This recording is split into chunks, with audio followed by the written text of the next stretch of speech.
thank you and as we look to your word, I pray that it would look to us from heaven above. Speak through my mind, speak through my vocal cords, and hide me on worthy servant behind the cross, I pray. In Jesus' precious name, Lord. Amen. This evening I want to talk to you from John chapter 10 and verse 10. අද දවසේදී අපි දේව වචනේ බෙදා ගන්න යමන්නේ ශුද්ධ යෝහන් පොතේ 10 වෙනි පරිච්ඡේදයේ 10 වෙනි පදයෙන්. And there it says, the thief cometh not, but for to steal, to kill, to destroy. But I am come that they might have life, and that they might have it more abundantly. යෝහන් සුභාරංචිය 10 වෙනි පරිච්ඡේදයේ 10 වෙනි පදය. සොරා එන්නේ සොරකම් කරන්නටත්, මරන්නටත්, විනාශ කරන්නටත් පමණක්ය. මා ආවේ ඔවුන්ට ජීවනය ලැබෙන පිණිසත්, එය අධික ලෙස ලැබෙන පිණිසත්ය. Now this word of God tells us very clearly here that thief cometh not but to steal, to kill and to destroy. මේ ස්ථානයේ දේව වචනේ පැහැදිලිව සඳහන් කර තිබෙනවා යක්ෂයන් මොකද සොරකම් කරන්නටත් මරන්නටත් කියලා. Many a times we have read this word of scripture. බොහෝ දෙනා විවිධ අවස්ථාවේදී මේ පදය කියවලා තිබෙනවා. But we have not realized how much the devil has crept into each of our lives. ඒ වුණාට අපි ඇවිල්ලා තේරුම් ගෙන නැහැ යක්ෂයා කොයිතරම් විදියකින් මේ තුලින් අපිට පහර ගහනවද කියලා. He has taken an inch and he has taken a mile. ඒ ස්ථානයේ ඔහු ඇවිල්ලා අඟලකින් පටන්ගෙන ඔහු සතම්ම ගන්නක් ලෙස අපේ ජීවිතේ විනාශ කරනවා. And sadly we as God's people who have been taught that we could get back a sevenfold victory. ඒ ස්ථානයේදී අපි කනගාටු වෙනවා අපිට ඇවිල්ලා ඊ타ත්ම ආශිර්වාද වූ ජයග්‍රහණයක් ඒ යක්ෂයාගෙන් ලබා ගන්න බැරි වීම පිළිබඳව. There are many occasions in our life we have chosen not to give a good fight back to claim that victory. ඒ ස්ථානයේ අපි බොහෝ අවස්ථාවලදී අපි අසමත් වෙලා තිනවා යක්ෂයා සමග හොදින් මේ පොර බදලා ඒ ඔහුගෙන් ඒ අපේට ජයග්‍රහණය ලබා ගන්නට. So looking at this word of scripture, the devil came to steal. ඒ ස්ථානයේ ඇවිල්ලා මේ ස්ථානයේ සඳහන් කරන පරිදි යක්ෂයා එන්නේ සොරකම් කරන්න කියලා සඳහන් කරනවා. And what has he stolen from most of our lives this evening? අද දවසේ මේ සොරකම් කරා කියනකොට අපේ ජීවිත තුළින් ඔහු මොන වගේ දේවල්ද සොරකම් කරලා තිබෙන්නේ? The greatest thing that he has stolen is our joy. බොහෝ දෙනා අපි දකිනවා අද විශිෂ්ටම දේ තමයි අපගේ ඇවිල්ලා සතුට ඔහු අපෙන් සොරාගෙන තිබෙනවා. He brings untold number of reasons for you and me to be sad, to be unhappy, to think less of ourselves. ඒසා ඔහු ඇවිල්ලා අපිට විවිධ කාරණා තුලින් විවිධ මාර්ග ඔස්සේ අපේ සතුට උදුරාගෙන අපිට කනගාටු එහෙම නැත්නම් දුක අපිට දීලා තිබෙනවා. From day one, the devil has been trying hard to rob that joy from each of our lives. පළවෙනි දවසේ සිටම අපගේ ජීවිතේ සතුට අයින් කරලා දුක දෙන්නට තමයි ඔහු කටයුතු කරමින් සිටින්නේ. And sadly, we also plan to eat and we also intend to have a pity party for ourselves. ඒ ස්ථානයේ ඇවිල්ලා අපිත් ඇවිල්ලා මොකද කරන්නේ? අපි ඇවිල්ලා ඒ සඳහා පොරපදින්න නැතුව ඒ ස්ථානයේ නිකන් ඉන්නව ජනතාවල් ලෙස තමයි අපි සිටින්නේ. But little do we realize that God in His word said, "This is my commandment, that your joy may be full." ඒ ස්ථානයේ ඇවිල්ලා අපි ඉගෙන ගන්න ලබනවා ඉස්සරහට දෙවියන් වහන්සේ අපේ වචනේ කියලා තිබෙනවා අපේ ඇවිල්ලා අනකලා තිබෙනවා අපිට සතුටින් ඉන්නට. God's word clearly says, "This is my commandment, that your joy may be full." ඒ ස්ථානයේ කියලා තියෙන මම ඔබට අන කරනවා මේක මගේ ඇවිල්ලා ආඥාව ඔබගේ ඇවිල්ලා ජනිතවන්තකම සපුරන්නට ඕනේ එහෙම නැත්නම් ඔබේ සතුට ඉතිරෙන්නට ඕනේ කියලා. No one can make us happy. කිසිම කෙනෙක්ට ඇවිල්ලා අපව සතුටපත් කරන්නට බෑ. But each of us have to learn to help ourselves to be happy. අපි එකිනෙකා ඉගෙන ගන්න ඕනේ උදව් කරමින් අපේ ජීවිතය සතුටටපත් කරගන්නට. Happiness cannot be bought with money. අපිට සතුට ඇවිල්ලා මුදල් වලට පමණක් ගන්නට බෑ. Happiness can be bought only with the willingness of heart and mind. ඒ ස්ථානයේ ඇවිල්ලා අපිට ඇවිල්ලා සතුට ගන්න පුළුවන් අපගේ කැමැත්ත සහ ඒ උනන්දුව ඒ ධෛර්ය සම්පන්න මත. That's why they say the amount of good you do ඒ ස්ථානයේ ඒක තමයි කියන්නේ ඔබ ඇවිල්ලා කරන හොඳ ක්‍රියාවන් මත does bring you back somewhat of joy into your heart. ඒ ස්ථානයේ ඔබ කරන හොඳ ප්‍රමාණය මත ඔබගේ හදවතට යම්කිසි තෘප්තියක් ගෙන එනවා කියලා ස්වාමීන් වහන්සේ කියනවා. But sometimes because of the Adamic nature we do become stingy and we do not want to do that good. ඒ ස්ථානයේ අපි බලනකොට ඇවිල්ලා අපගේ ඇවිල්ලා ලෝකයේ ස්වභාවය සහ අපේ ඉන්නව ස්වභාවය මත අපිට යම්කිසි අවස්ථාවවලදී හොඳ කරන්නට බැරි වෙනවා. අපි ඇවිල්ලා හොඳ නොකරන ජනතාව ලෙස සමහර අවස්ථාවලදී අපි සිටිනවා. And we start moping around because our purses are getting empty by evening and we are up the country. ඒ ස්ථානයේ අපි යම්කිසි අවස්ථාවක් අපේ ජීවන ගමන තුළ අපේ පර්ස් එක හිස් වෙනවා අපේ කැමරේ මුදල් වැය වෙනවා මේ ආකාරයෙන් අපේ ජීවිතය ගත වෙන්නේ. But I think that's not important for us to sit and mope about. ඒ ස්ථානේ ඒක නෙමෙයි වඩාම වටිනා කාරණේ අපි ඉඳගෙන කල්පනා කරන්නට. Because Jesus said, "This is my commandment, that your joy may be full." මොකද යේසුස් වහන්සේ කියලා තියෙන මේක මගේ ආනක්, මේක මගේ ඇවිල්ලා ආඥාවක්, ඔබගේ ඇවිල්ලා සතුට ඇවිල්ලා සම්පූර්ණ වෙන්න ඕනේ කියලා. So if you look at that word joy, ඒ ස්ථානේ මේ ජොලිතවන්තකම මේ සතුට කියන වචනේ අර්ථය බලන්න. that word J stands for Jesus. ඒ ස්ථානේ මේ joy කියන එකේ මේ J කියන අර්ථය සඳහන් වෙන්නේ Jesus. ඒ වෙනත යේසුස් වහන්සේට. So if Jesus is in you and in me, we will be happy no matter what circumstances we face. ඒ නිසා අපේ තුලත් ඔබ තුල යේසුස් වහන්සේ ඉන්න අපි කුමන අවස්ථාවක වුණත් යේසුස් වහන්සේ සමග සතුටින් ඉන්නට අපි වපගලා ගන්න ඕනේ. The second word there for joy is O. joy කියන වචනේ දෙවෙනි අකුර තමයි O කියලා කියන්නේ. And it stands for others. O කියන වචනේ අපි other කියලා කියන ඒ කියන්නේ අනිත් කෙනා කියන එක. The Bible says, consider others better than yourself. ඒ ස්ථානේ කියලා දෙන ඔබට වඩා අනෙකුන් ගැන හිතන්න කියලා. So these are things we do not look at. These are things we do not ponder on. මේ වගේ කාරණාව ගැන අපි වැඩි සැලකිල්ලක් දක්වන්නේ නැහැ. අපි මේ ගැන වැඩි අවධානයක් යොමු කරන්නේ නැහැ. So remember, in life we need to think of others. ඒ නිසා ඔබගේ ජීවිතයේ ඔබ මතක තබා ගන්න ඔබ අනෙක් පුද්ගලයන් පිළිබඳව ඔබ සිතන්නට අවශ්‍යයි. Give others the joy that you have in Jesus. ඒ නිසා ඔබ අනෙක් පුද්ගලයන්ට ඔබ තුල තිබෙනා දිව්‍යන් වහන්සේගේ සතුට ඔබ තුල තිබෙනා දිව්‍යන් වහන්සේගේ ජොලිතකම අන් පුද්ගලයන්ට ලබා දෙන්න. Because tomorrow may never come. මොකද ඇවිල්ලා හෙට කියලා දවසක් ආයෙ එන්නේ නැහැ. That's why the Bible says, do all the good that you can. ඒක තමයි දේව වචනේ සතන් කළ තියෙන්නේ ඔබට කළ හැකි සියලුම හොඳ දේවල් කරන්න කියලා. Because it's counted unto you as a reward and a blessing. ඒ ස්ථානේ ඇවිල්ලා ඒ දේවල් ඔබට ගණන් වෙනවා යම් කිසි විදියක ත්‍යාගයක් වශයෙන් උත් ඔබගේ තෘප්තියක් වශයෙන් උත්. Then the last word for the word joy is why. A joy කියන වචනේ අන්තිම අකුර තමයි why කියලා කියන්නේ. And that is yourself. ඒක තමයි ඔයාගේ yourself ඒ කියන්නේ ඔබගේ ජීවිතය කියන එක. That's why David said, weeping may be in the night, මේ අපි ඇවිල්ලා රාත්‍රී කාලේ ජීවත් වෙන්නත් පුළුවන්. but joy cometh in the morning. ඒ වුණාට ඇවිල්ලා උදෑසන කාලයේදී අපිට ඇවිල්ලා ඒ සතුට එන්නට පුළුවන්. Queer incidents might happen in your life in the night. රාත්‍රී කාලය තුල ඇවිල්ලා විවිධ සිදුවීම් ඔබගේ ජීවිතය තුල සිදු වෙන්නට පුළුවන්. And you may be weeping. Sorry. You may be weeping. Or you may be crying. අපි සමහර විට ඇවිල්ලා ඒ සඳහා අඩන්නට පුළුවන්. But what comes in the morning? ඒ වුණාට උදෑසන මොකක්ද එන්නේ? Joy comes in the morning. උදෑසන ජලිතපන්තකම එමෙතන සතුට පැමිණෙනවා. So before you get up, who brings that joy? ඔබට ඇවිල්ලා ඒ ජලිතපන්තකම සතුට ලබා ගන්නට නම් It's no one other than the beautiful birds in the garden. ඒ ස්ථානේ කවුරුත් නෙමෙයි ඔබගේ ඇවිල්ලා වත්ත තුල ඉන්නා වූ ඒ පුංචි කුරුළු පැටවුන්.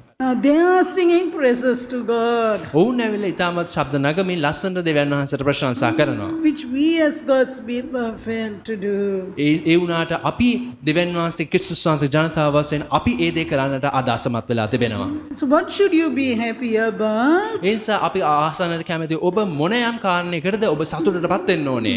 Being happy that you are alive today and you are still breathing. අද දවසේදී අපිට හුස්ම දීලා අපි ජීවත් වෙනවා. ඒ උදෙසා අපි ස්තුතිවන්ත වෙන්නට ඕනේ.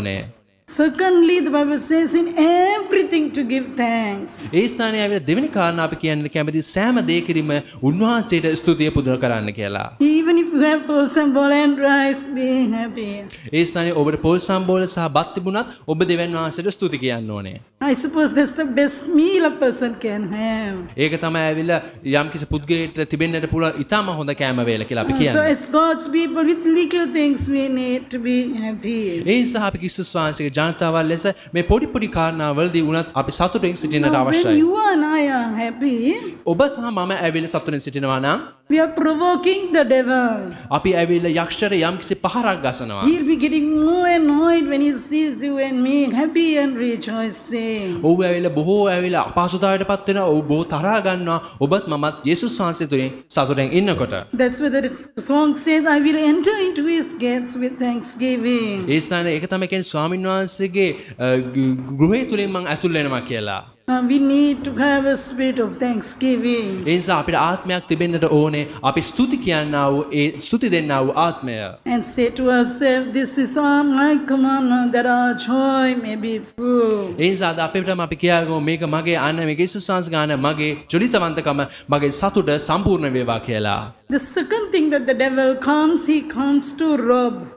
දෙවෙනි කාරණා අපි බලන්න යනවා ඔව් එන්නේ සොරකම් කරන්නට. What has he robbed from your life and mine? ඔබගේ සහ මගේ මොනවද හොරකම් කරේ? He has robbed our love, I believe. සහෝදර විශ්වාස කරන අන්දමට අපේ තිබුණු තිබෙන ආදරය එහෙම නැත්නම් ප්‍රේමය ඔව් අපෙන් හොරකම් කරලා තිබෙනවා. All of us, including myself, we have all fallen short of God's love. අද දවසේදී ඔබ සහ මම අද සියලු දෙනාම අපි එකිනෙකාට ප්‍රේම කිරීම අපේ ප්‍රේමය අද අඩු වෙලා තිබෙනවා. And the devil is very happy that we are not becoming children who are lovable in the kingdom of God. ඒ නිසා යක්ෂය බෝලිස සන්තෝෂ වෙනවා ක්‍රිස්තුස් වහන්සේගේ දරුවන හැටියට අපි මේ ආකාරයෙන් මේ සන්තෝෂෙන් මේ ප්‍රේමයක් නැතුව සිටින එකට ඔව් ඇවිල්ලා හරි සන්තෝෂ වෙනවා. Because in the gospel Jesus said, this is my commandment, that you love one another. ඒසා යේසුස් වහන්සේ සුභාරංචිය මොනවද කියන්නේ? මේක මගේ අණ ඔබ සියලු දෙනාටම ප්‍රේම කරන්න කියන එක. But today that love is not there. ඒ වුණාට අද දවසේ කනගාටුට කාරණා ඔබගේ ඇවිල්ලා ඒ ප්‍රේමය නැතුව තිබෙනවා. And because that love is not there, ඒ ප්‍රේමය ඒ ස්ථානේ නැති නිසාම we are unable to experience the life that Jesus came to give us, which is a life more abundantly. ඒ ප්‍රේමය නැති නිසාම අපිට ඇවිල්ලා ඒ යේසුස් වහන්සේ අපිට දීලා තිබෙනා වූ ඒ අත්දැකීම අපිට ලබන්නට අපි බැරි වෙලා තිබෙනවා. When all the sad memories come into your life, ඔබගේ ඇවිල්ලා ජීවිතේට මේ ආකාරයේ ඇවිල්ලා දුක් සහිත දේවල් ඔබගේ මනසට එනකොට it's just killing you physically, spiritually and materially. ඔබගේ ආධ්‍යාත්මිකව ඔබේ ප්‍රාණිකව හා ඔබේ ශාරීරිකව ඇවිල්ලා ඔබට මේක වදයක් වෙනවා. And it's even killing that little bit of love that remains in your life and in mine. එතකොට ඇවිල්ලා මොකක්ද වෙන්නේ? ඔබගේ තිබෙන පොඩි ප්‍රේමයක් මේ ආකාරයෙන් ඇවිල්ලා ඒ කාරණා විසින් මරණු ලබනවා. That's why in the book of Corinthians it says, when Paul talks, he talks about love. ඒ ස්ථානේ ඒක තමයි කොරින්ත පොතේ සඳහන් කරලා තිබෙන්නේ පවුල් තුමා කතා කරනකොට ඔව් කතා කරේ ප්‍රේමය පිළිබඳව. Now love is the greatest of all. ඒ ස්ථානේ ප්‍රේමය කියන දේ තමයි සෑම දෙයකටම වැඩිය උතුම් වෙලා තිබෙන්නේ. Jesus gave himself a ransom only because of his love. ඒ ස්ථානේ ඇවිල්ලා යේසුස් වහන්සේ ඔහුගේ ජීවිතය පුද කළේ අන් අයට ප්‍රේම කළ ඔබටත් මට ප්‍රේම කළ නිසා. So if the devil must know today evening that if he has robbed your love, ඒ ස්ථානේ ඇවිල්ලා යක්ෂය ඇවිල්ලා දැනගෙන තිබෙනවා නම් ඔබගේ ප්‍රේමය සමගයේ ප්‍රේමය උසරකම් කරා කියලා. let him know that you are going to claim back that love. ඒ නිසා අපි දැනගන්නට අවශ්‍ය අපි ඇවිල්ලා ඒ උදුරගත්තා වූ ඒ ප්‍රේමය අපි ගන්නට ඕනේ. That love for God, ඒ නිසා අපි දෙවියන් අතර ප්‍රේම කරන්න ඕනේ. that love for his house, ඔහුගේ ඇවිල්ලා දේව ගෘහයට ප්‍රේම කරන්නට that ඕනේ. love for people, අපි දේව ජනතාවට ප්‍රේම කරන්න ඕනේ. love for the sick and for the suffering. ඔව් යම් කිසි කණ්ඩායමක් ඇවිල්ලා ඔවුන් දුකෙන් කම්කටොලෙන් රෝගීව සිටින නම් ඔවුන්ට ප්‍රේම කරන්නට ඕනේ. That love is divine, it came from heaven. ඒ ස්ථානේ ඇවිල්ලා මේ ප්‍රේමය කියන්නේ යේසුස් වහන්සේගේ තුලින් ස්වර්ගයෙන් ආවා වූ දෙයක්. That love was not made on earth. ඒ ස්ථානේ ඇවිල්ලා මේ ප්‍රේමය කියන දේ පොළොවෙන් නිර්මාණය කරන ලද්දක් It නොවේ. was created in heaven. ඒක නිර්මාණය කරන ලද්දේ ඇවිල්ලා ස්වර්ගය තුල. And what was created in heaven is created in your heart and in mine. ඒ ස්ථානේ ඇවිල්ලා ලෝකයේ තුල නිර්මාණය කරේ මොකද්ද? ඔබගේ හදවත සහ ඔබගේ මනස කියන දේ. Sadly, we all fall short of God's love. අපි කනගාටුවට කාරණා වශයෙන් ඔබ සහ මම ඇතුළේ බොහෝ දෙනා අද යේසුස් වහන්සේගේ ප්‍රේමයෙන් අද හීන වෙලා තිබෙනවා. Now, because we have given it to the devil to rob our love, ඉතින් අපි අපේ ජීවිතයේ ඒ තිබෙන ප්‍රේමයේ යක්ෂයට හොරකම් කරන්නට දීපු නිසාම he has robbed our vision too. අපගේ දර්ශනයත් ඔහු ඇවිල්ලා සොරකම් කරලා තිබෙනවා. Our vision to do the will of God. මොකද්ද දර්ශනය? දෙවියන් වහන්සේ කැමැත්ත කිරීමේ නැමැති දර්ශනය. What does the Bible say about the vision? ඒ ස්ථානයේ දේව වචනයේද මොනවද කියලා තිබෙන්නේ මේ දර්ශනය පිළිබඳව? It says, where there is no vision, the people perish. ඒ ස්ථානයේ කියලා තියෙන මොකද්ද? දර්ශනයන් නොමැති කල එම ජනතාව විනාශ වී යනවා කියලා. How will you not perish? ඔබ කොහොමද විනාශ නොවී ඉන්නේ? If the love of God is burning in you to do the perfect will of God. මේ දෙවියන් වහන්සේගේ ප්‍රේමය ඔබට අනතුරු වගවීමෙන් තිබෙනවා යේසුස් වහන්සේගේ කැමැත්ත දෙවියන් වහන්සේගේ දර්ශනය කරන්නට. Remember Abraham went when God called him. ඒ ස්ථානයේ ඇවිල්ලා ආබ්‍රහම් ඇවිල්ලා මේ ආකාරයෙන් දෙවියන් වහන්සේ කතා කරාම ඔහු ගියා. Not because he had faith only, ඔහුට ඇවිල්ලා තිබුණා වේ ඇදහිල්ල නිසා පමණක්ම but he also had love. ඔහු තුළ තිබුණා වූ ඒ ප්‍රේමය නිසා තමයි ඔහු ගියේ. Now took him to a place, Mr. Nobody in a place. ඒ ස්ථානේ ඇවිල්ලා ප්‍රේම කතා කරනවා නම් ප්‍රේමයේ දීම කතා කරනවා ආබ්‍රහම් හැර අපිට වෙන කාවත් මතක් වෙන්නේ නැහැ. He went with that spirit. ඇවිල්ලා ඒ ස්ථානයට ඇවිල්ලා ආත්මිකව ගියා. The word of God says he looked for that city whose builder and maker is God. ඒ ස්ථානේ ඇවිල්ලා ඔහු දෙවියන් වහන්සේ කැමැත්ත කරන පිණිස ඔහු ඒ ස්ථානේ So if you want to claim love this evening, ඉතින් අද සවස ඔබගේ ඒ නැතුණ ප්‍රේමය ඔබ ආයත් ලබා ගන්නට කැමති. attitude and our desire would be to look for that whose builder and maker is God. ඒ ස්ථානේ මොකද්ද වෙන්න ඕනේ න ඔබගේ ආකල්ප ඔබගේ කැමැත්ත ඇවිල්ලා වෙන්නට ඕනේ මේ ආපහු මේ ප්‍රේමය ලබා ගන්න එකට. Finally, the word of God tells you that the devil came to kill. ඒ ස්ථානේ කියලා තියෙනවා තුන්වෙනි කාරණාව වශයෙන් මේ මරන්ට ඇවිල්ලා තිබෙනවා කියලා. The third point is the devil came to kill. තුන්වෙනි කාරණාව යක්ෂයා ආවේ සොරා ආවේ ඔබව මරන්නට. What does he kill? මොකද්ද ඔහු ඇවිල්ලා මරන්නේ? He kills your zeal. He kills your desire. ඔබගේ ඇවිල්ලා ඕමනාව ඔබගේ ඇවිල්ලා කැමැත්ත තමයි ඔහු මැරුවේ. God is put into you and to me a zeal. ඒ ස්ථානේ ඔබවත් මවවත් ඇවිල්ලා දෙවියන් වහන්සේ යම්කිසි දර්ශනයක් ඔස්සේ යම්කිසි කැමැත්තක් තුල තමයි ඔබ යොමු කරලා තිබෙන්නේ. A zeal to do something for him before we leave earth. මේ ස්ථානේ ඇවිල්ලා අපි මේ පොළවේ මැරෙන්නට ප්‍රථම යම්කිසි දෙවියන් වහන්සේ කැමැත්තක් කිරීමට ඔබ සහ මාව දෙවියන් වහන්සේ මේ ස්ථානේ පත් කරලා තිබෙනවා. Like Pastor often says when we come to church for the first time, ඒ ස්ථානේ පාස්තුමා කියලා තියෙනවා අපි පළවෙනි පාර මේ දෙවියන් වහන්සේ ගෘහයට ආවම he says we all are like the soda bottle full of gas of women life. ඒ ස්ථානේ ඇවිල්ලා අපි යම්කිසි බෝතලේ සිටිනා වූ ඒ ගෑස් වගේ සයි විම වගේ ලෙස තමයි අපි සිටින්නේ. And then we want to run here, run there, run everywhere and do everything for God. ඒ ස්ථානේ ආවිල්ලා මොකද ඊට පස්සේ මොකද වෙන්නේ අපි සියලු දේ සඳහා ආවිල්ලා එහෙටත් මෙහෙටත් අපි දුවැවිදිමින් සිටිනවා. But as time goes by, ඒත් එක්කම කාලය ගමන් කරද්දී the zeal vanishes. ඒ කාලයත් සමග අපගේ ඒ කැමැත්ත ඒ දර්ශනය අපගෙන් ඇවිල්ලා නැති වෙලා යනවා. That is because it's our fault. We have given room for the devil to kill our zeal. මොකද ඇවිල්ලා ඒක කාගේවත් වැරද්ද නෙමෙයි අපගේ වැරද්ද. අපි ඇවිල්ලා අපගේ ඇවිල්ලා උන්වහන්සේ කැමැත්ත කිරීමේ නැමැති ඒ දෙය විනාශ කරන්න පිණිස යක්ෂයාට ඉඩ දබා දීලා තිබෙනවා. Remember, Jesus ran his race faithful to the end. ඒ ස්ථානේ ඇවිල්ලා මතක තියාගන්න යේසුස් වහන්සේ ඇවිල්ලා ගමන් කරේ ඔහු දිව්වේ ඔහුගේ අන්තිම ගමන වෙනකම්ම ඔහු ගමන් කරා. He looked to his father. ඔහු ඇවිල්ලා ඔහුගේ පියාණන් ලෙස බැලුවා. He looked to the cross. ඔහු ඇවිල්ලා කුරුසිය දෙස බැලුවා. And he accepted everything that came as persecution on him. ඒ ස්ථානයේ ඔහුට පැමිණියා වූ සියලු දේ ඔහු සුබදායි ලෙස ඔහු සියලු දේම ඔහු පිළිගනු ලැබුවා. He chose to run that race with patience though the weight was very heavy. ඒ ස්ථානයේ ඇවිල්ලා ඔහු තීරණය කළා මේ ගමන තුල ඔහු දුවගෙන යන්නට ඒ ප්‍රශ්න සහ පීඩා මැද්දේ තුලත්. In your life and in mine, let us also run the race God has given us despite the heavy weight on that race. ඒ නිසා ඔබගේ ජීවිතේත් මගේ ජීවිතේත් ඒ තිබෙනා වූ ඒ රේස් එක එහෙම නැත්නම් ඒ තර්කයේ නැමැති ජීවිතයේදී අපි ඉතාමත් සුපරීක්ෂාකාරීව අපි ගමන් කරන්නට ඕනේ. Run it by looking only to Jesus, the author and the finisher of your faith. ඒ නිසා අපි ගමන් කරනකොට අපගේ ඇවිල්ලා කතෘ යන වන අපගේ යේසුස් වහන්සේ දෙස බලාගෙන ඔහු විශ්වාස කරමින් පමණක් අපි ගමන් කරන්නට ඕනේ. If you continue to kill that desire in your life, එතකොට ඔබ ඇවිල්ලා නිතරම දිගටම ඇවිල්ලා ඔබගේ ඇවිල්ලා කැමැත්ත කරන්නේ නැතුව ඉන්න එක ඔබ ඇවිල්ලා කරගෙන යනවා නම් our story will end up being like the story of Demas in the word of God. ඒ ස්ථානේ ඇවිල්ලා ඔබ එයා කන කරනකොට ගීමාසා ඒ දෙවචනේ කියන ආකාරයට අපගේ ජීවිත කතාව එලෙස අවසන් වෙනවා. Bible says Demas forsook his God. He left his God. ඒ ස්ථානේ කියලා තියෙනවා ඔහු ඇවිල්ලා දෙවියන් වහන්සේව අත්හැරියා කියලා. Why? Because he loved the world. මොකද ඔහු ඇවිල්ලා ලෝකයට ප්‍රේම කරන නිසා.